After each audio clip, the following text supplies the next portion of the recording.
I think something is happening in those minor incursion over the weekend into Kursk again, Tetkino, I think it's called. But I think that again is in the psychological and information domain. We've also had those drone attacks this morning, and Russia implemented their doctrine to shut down the four airports around Moscow. So again, it's keeping Russia on the psychological hook, which is important as where they do an operation. Hello and welcome to Frontline with me, Philip Ingram. Now today, very close to the Victory in Europe anniversary, we're talking to retired Major General Chip Chapman.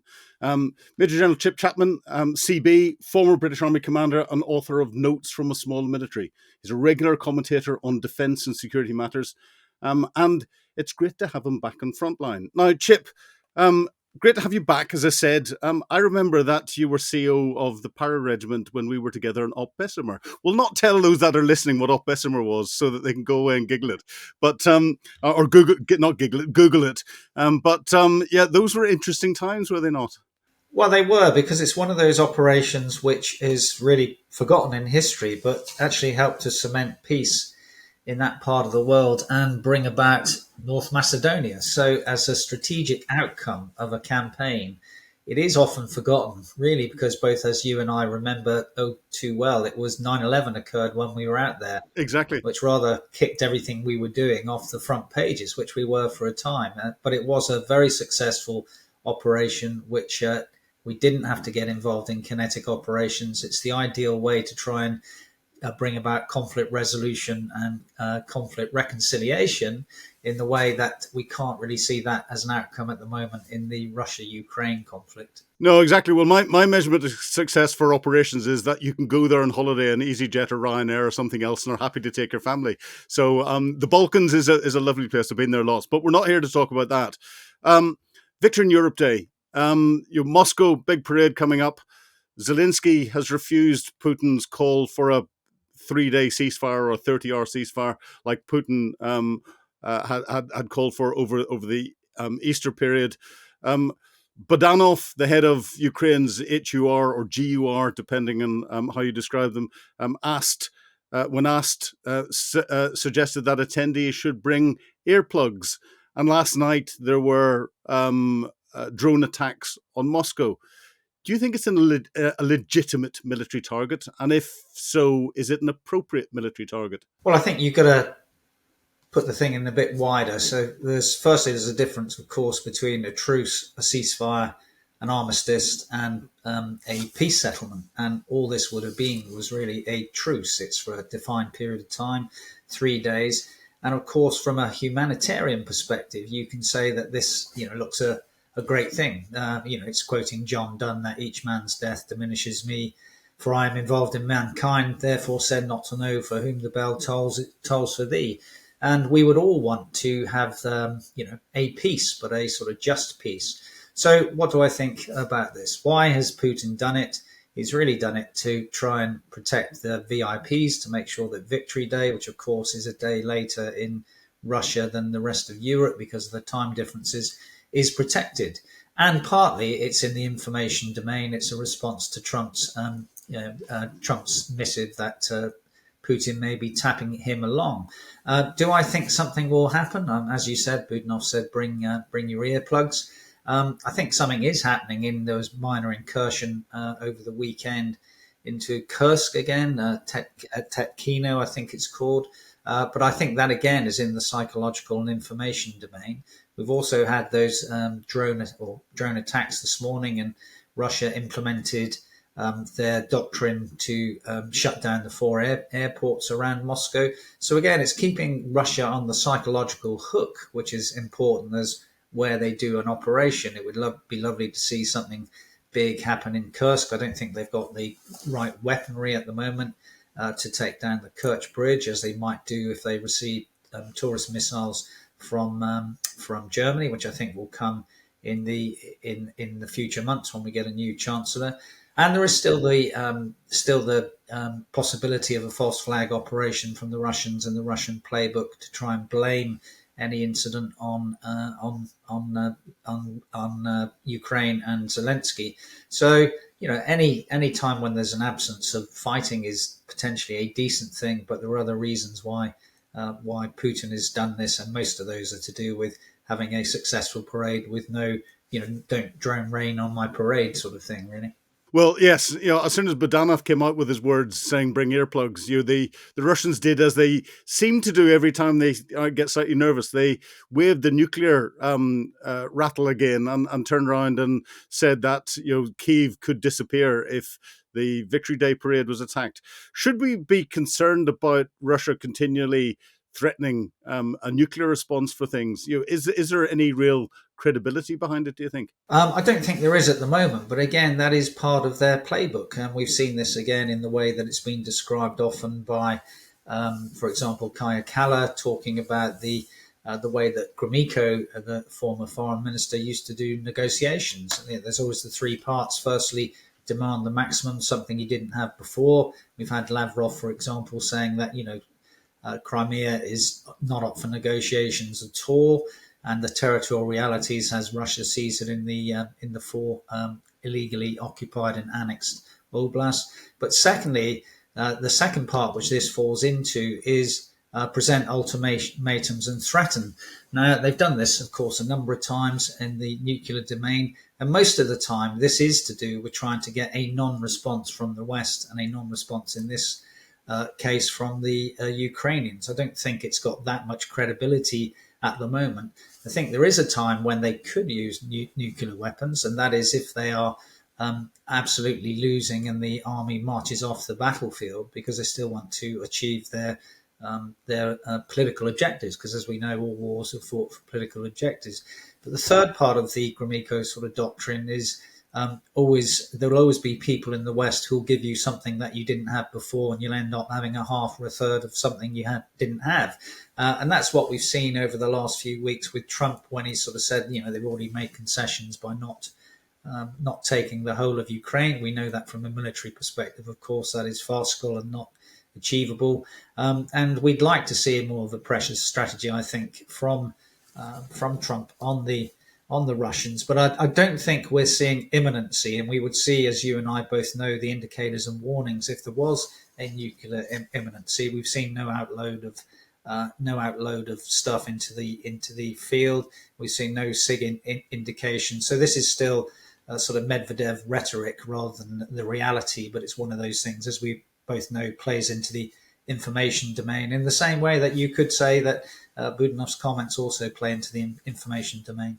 Well, for those that are listening, the number one priority for the West is watching any nuclear forces around the world and to make sure they know what state of readiness they're at. So it is being watched very closely, and we would know if they were ramping up their capability. And also from a political perspective, I think if Russia used a tactical nuclear weapon, there's no such thing in reality, because it would have a strategic effect, and that would probably push the support from China and others away rapidly, and therefore would be sort of effectively final protective fire in artillery terms for Russia, an act of desperation. Yeah, I think if you go back to the Chinese perspective on this, and of course Xi is supposed to be in Moscow for the victory parade. Point 8 of their 12-point peace program, as it were, was that nuclear weapons must not be used and nuclear wars must not be fought. And I think they were a caveat on the time when Russia did consider using tactical nuclear weapons, which I think was September 22, when there was a case of them potentially being routed after the Ukrainian offensives, which took back sort of Kharkiv and bits of Kherson. Yeah, so going back to the conflict and going back a bit, you were seeing the Zelensky ambush in the Oval Office with the Trump team pushing the Moscow line. And then after that, Putin asks for even more than Trump was proposing, typical Russian style. And then we get this huddle and that amazing photograph in the Vatican. And after that, Trump seems to have flipped and is coming out on Zelensky's side. And now we have the signing of the Reconstruction and Investment Fund deal, or the minerals deal, as people refer to it. Do you think Trump has cemented his support to Ukraine, or is it too early to tell what way he's going to flip? I don't think he has cemented it yet, and I think there's a misunderstanding in what the minerals deal actually would bring from his perspective. Now, my reading of all this is that the geoeconomic theories of peace have been out of date for at least 40 years, mainly because people like Putin are not accountants, they're not bookmakers. They look at the acquisition of power or territories, not the fact that there's someone on the other side who might have an interest in exploiting the minerals or whatever. Now, again, of course, Bessent, the Treasury Secretary in America, said, for example, that Trump and America, in terms of any future negotiations, now has a royal flush. Of course, that's the opposite of saying they had no cards to play. But I don't think that is true. If it were true, then, for example, the first Gulf War would never have occurred because America had major oil interests, for example, in Kuwait, and the Iraqis invaded that, and of course, major oil workers were put in the bag along with other British hostages. So I don't believe in geoeconomic terms having a mineral deal will actually help. Besant said, of course, that this means that America has a stake, which I do think it does, in a free, prosperous, and sovereign Ukraine.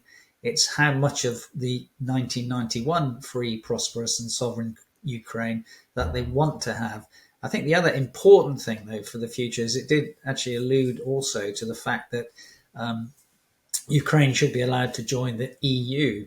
And of course, a Western leaning Ukraine, sovereign Western leaning Ukraine, which can join the EU, is something that Russia wouldn't have to do if it were to be a vassal client state under the Russian sphere of influence. Because at the grand strategic level, I do believe absolutely that Russia's intent is to regain lost territory and spheres of influence. You know, the thing that that Putin always went on about at one of the Munich security conferences, that the greatest strategic disaster of the 20th century was the demise of the Soviet Union. He does want to recreate that.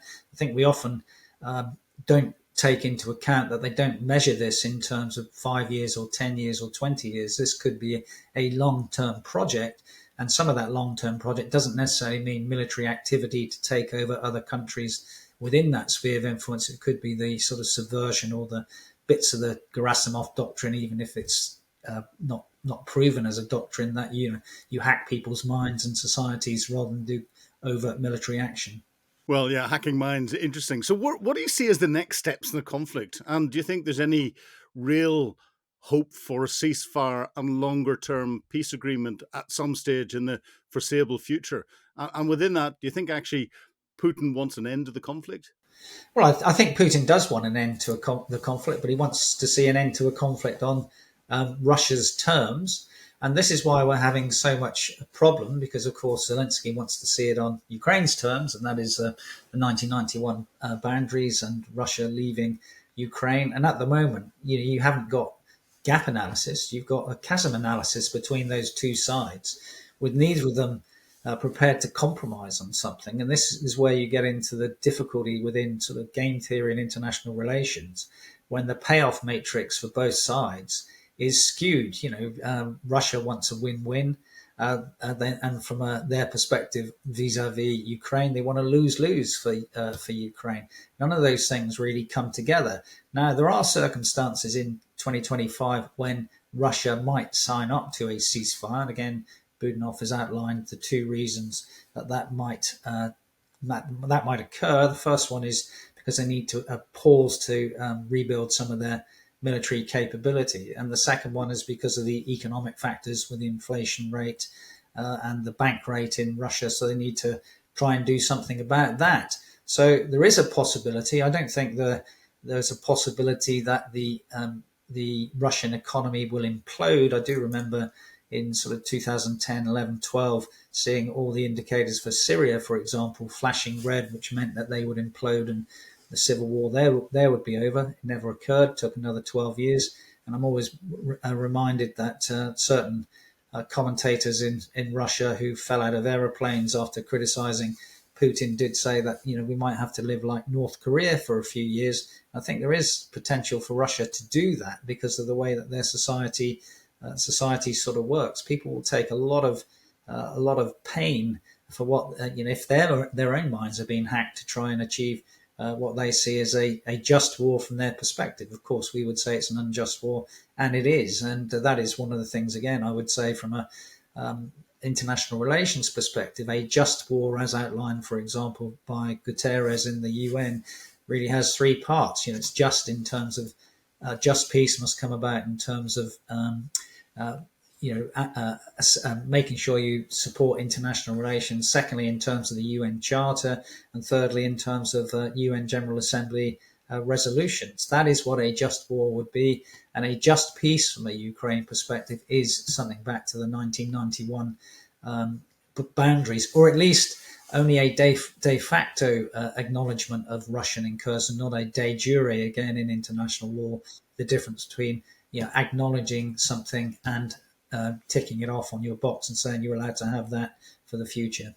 So do you think that it's inevitable Ukraine, for any peace settlement, is going to have to concede territory, whether that be a temporary conceding or rather than, as Donald Trump had tried to propose, a permanent ceding of the likes of Crimea? Well, I think you should never play your hand on these things. So I'm not going to say what if I think they should concede or not. What I would say is that there are many variables in war. Outcomes are never really known. And if you want to have a durable and sustainable peace, then you need to look at what will bring that about. And really, from a Ukrainian perspective, that is why by itself the minerals deal is not that helpful. There needs to be to guarantee and have a guaranteed and durable peace. You need some sort of security guarantee, because as we know, deterrence theory is either based on deterrence by denial or deterrence by punishment. And you need someone to wield that stick if you're going to do the deterrence by punishment.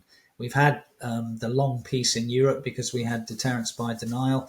If Russia were to decouple the US from European NATO, which again is one of their strategic objectives, then Europe would have to step up to the plate. And I don't think if America were to step away from this entirely, it would mean that Ukraine is finished. It would make it more difficult. But it doesn't mean that Ukraine is finished. There are, of course, as we both know, very exotic American capabilities which can't be replicated.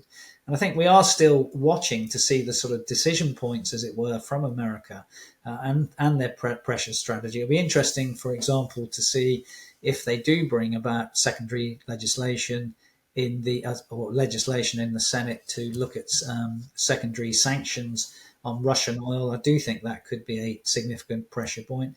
I do think, again, we'll be looking to see if there is a regular flow of American military aid. We do know that they've said that they will give additional Patriot batteries. I think one is being refurbished from Israel. Another one will come from either Germany or Greece. But, Trump is a mercurial man.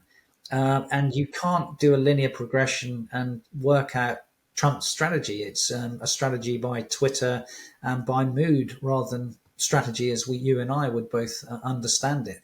Now, again, that can buy him flexibility because he doesn't have any principles or promises which he can't break. But it's very difficult to see a linear progression about how American support or lack of support will go, and B, what this will lead to in the war. What we can say at the tactical level, I think, quoting sort of recent stuff both from the CIA director John Ratcliffe and from General Cavoli in his House Armed Services evidence, is that this is grinding forward slowly by the Russians, but that their losses for the amount of land taken are probably unsustainable in the medium term. So, I mean, there was an interesting figure this week from Forbes, which was that at the current rate of advance, Russia would need until 2256 to capture Ukraine at the cost of 101 million casualties. Now, you and I, again, both know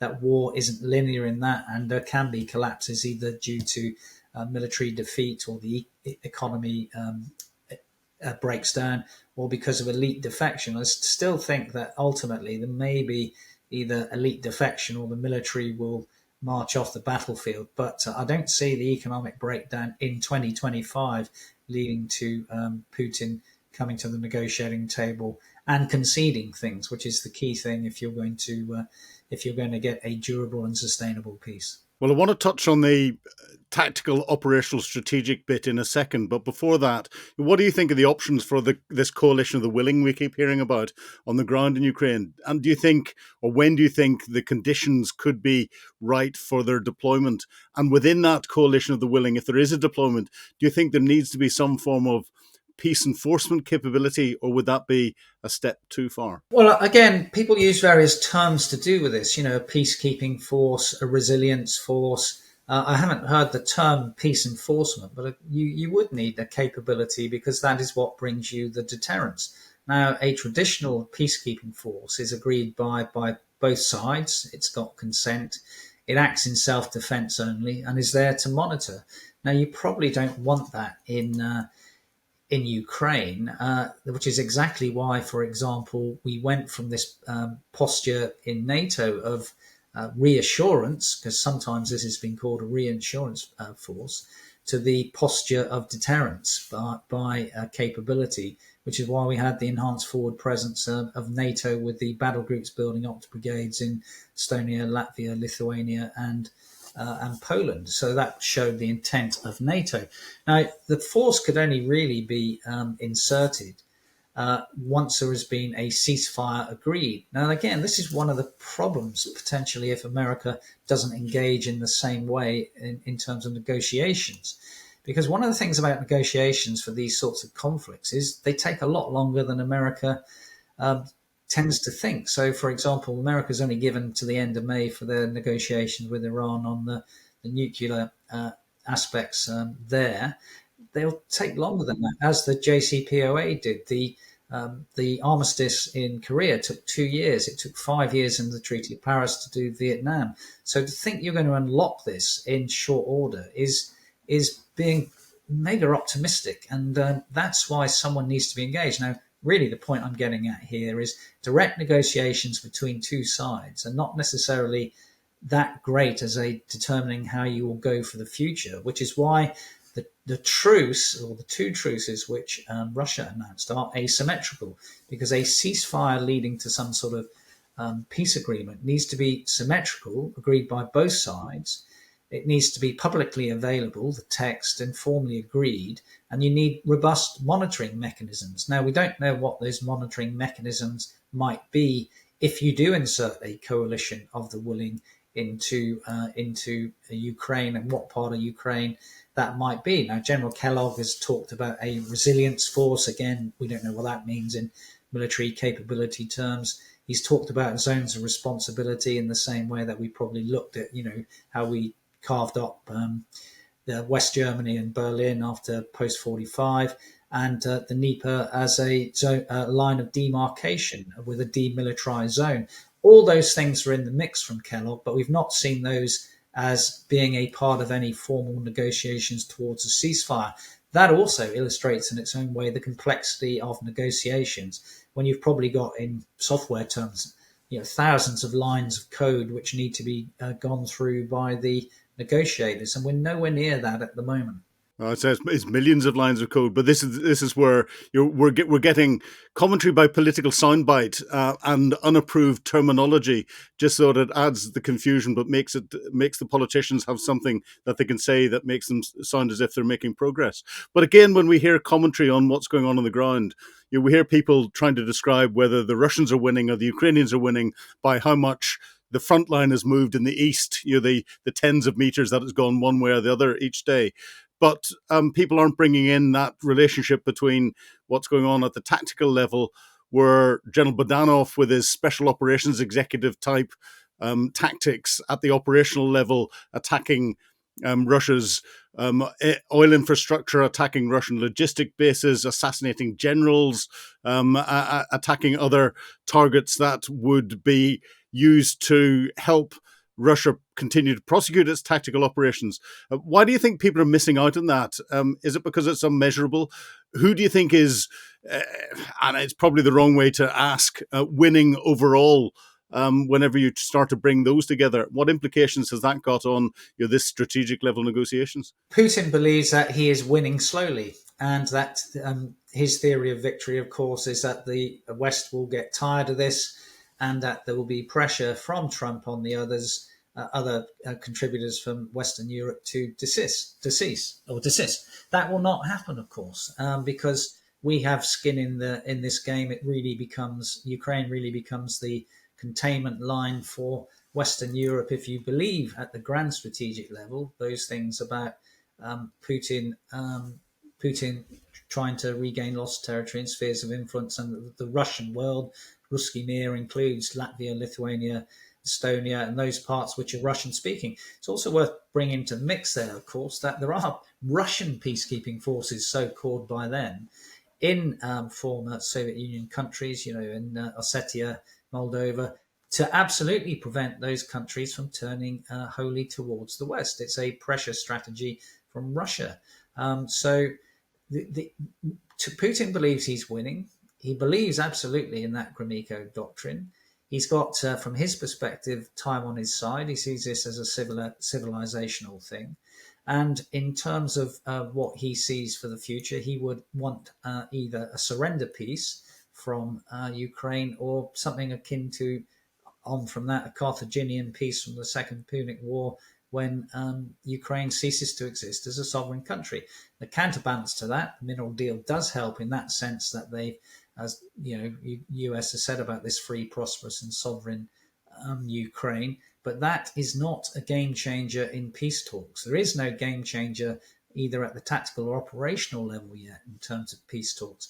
If America were to release, and Germany were to release, their long-range strike assets to amplify the damage which is being done to the Russian oil industry and infrastructure, that could be a game changer. But wars stop for three reasons. They stop either because of decisive military victory. That is not on the cards at the moment. Because of the improbability of military victory. Russia doesn't still see that at the moment. The chicken pecks grain by grain. He does see himself incrementally going forward, even if it's very slow. Or thirdly, because of these unacceptable costs, either from infrastructure, economic, population factors.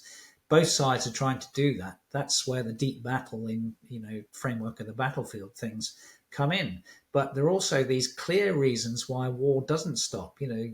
People fearing the loss of a power base, and Putin will be out of power if he would concede large aspects. This is partly where the illegal annexation of the sort of 4+1 of Crimea and the 4 oblasts come in, because in Duma terms and political terms in Russia, they've been incorporated into Russian territory.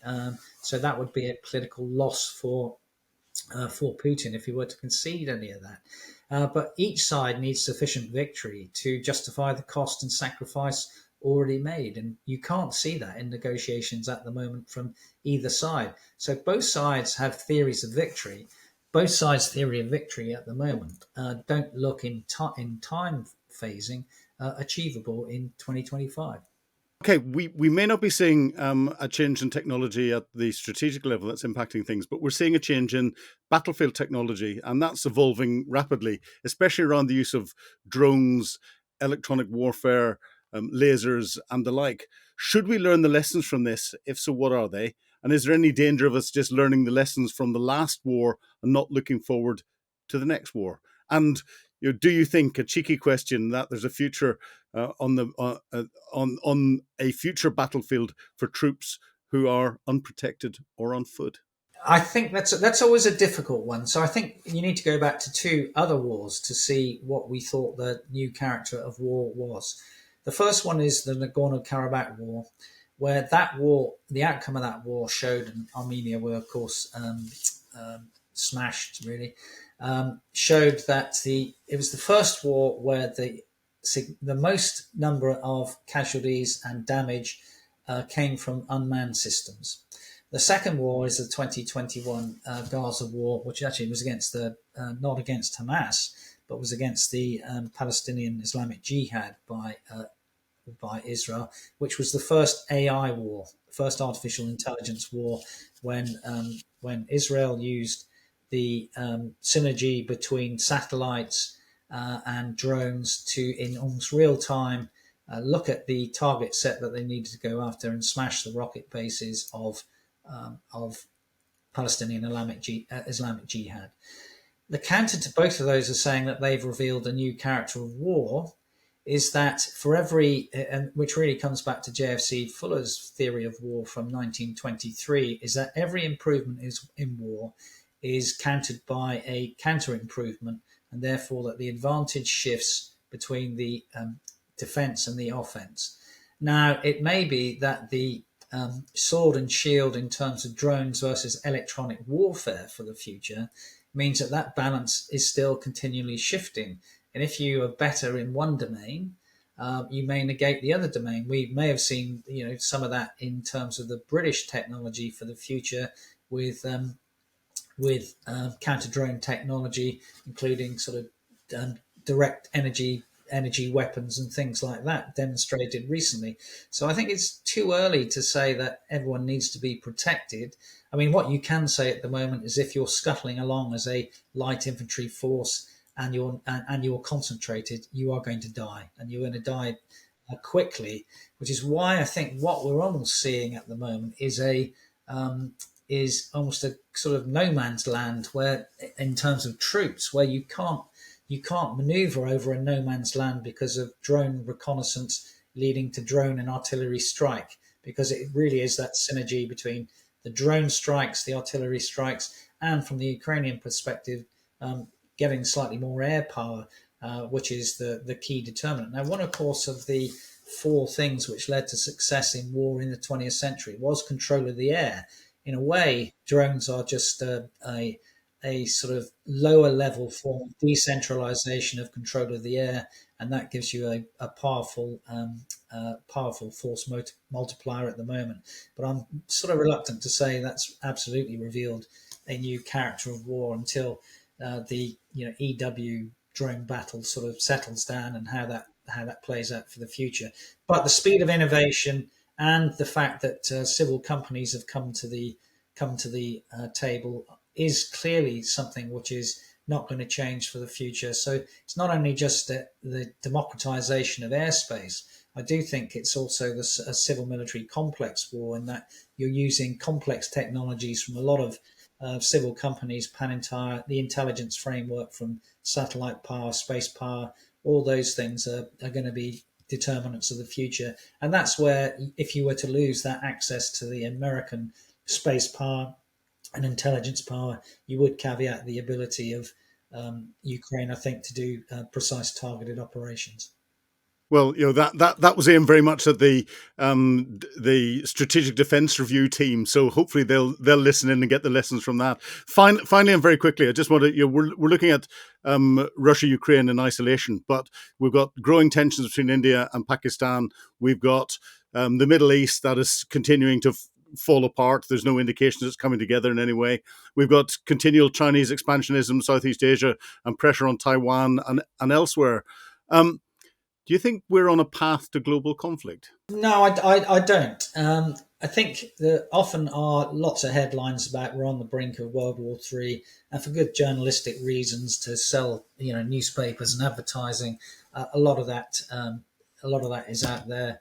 But most people act in a fairly responsible way, and I've seen a number of times during my career where India and Pakistan, for example, have always been on the threshold of some big conflict. They've always been talked out of it in a diplomatic framework. One of the things which could be different there is that sort of the diplomatic power of America may have dissipated a bit, but I don't think the India-Pakistan thing will lead to a all-out conflict there. I do think they'll be trading some blows, but they'll ultimately step back from the brink. And there's always been that diplomatic power applied to that conflict because of the fact that both of those are nuclear powers. The Middle East I don't think there'll be an all-out conflict there. I don't know what the day after will be in Gaza, but I think that the power of Iran has been diminished. I think it will be interesting to see what the outcome of the talks will be at the end of May. I do think there's a bit of a divergence there between Netanyahu's desire to offensively take out by military action the nuclear program of Iran, and actually a slightly more reticent America at the moment. So that divergence will be interesting. But Divergence is the word I think which is useful because it was the divergence in the late 19th century between the sort of concert of Europe or the balance of power in Europe which led to conflict. And that divergence in international relations is why it is this complexity at the moment, and we don't really have this crystal ball to see what the future will hold. Well, General Chip, I do hope that you're right on that and we're not on a path to global conflict. As ever, it's been a real pleasure talking to you today on Frontline. Thank you, Philip. You've been watching Frontline with me, Philip Ingram. If you'd like to be amongst the first to get exclusive content, please subscribe to Times Radio membership at the link below. You can also listen to Times Radio for the latest updates on global affairs or read about them at thetimes.com. Thank you.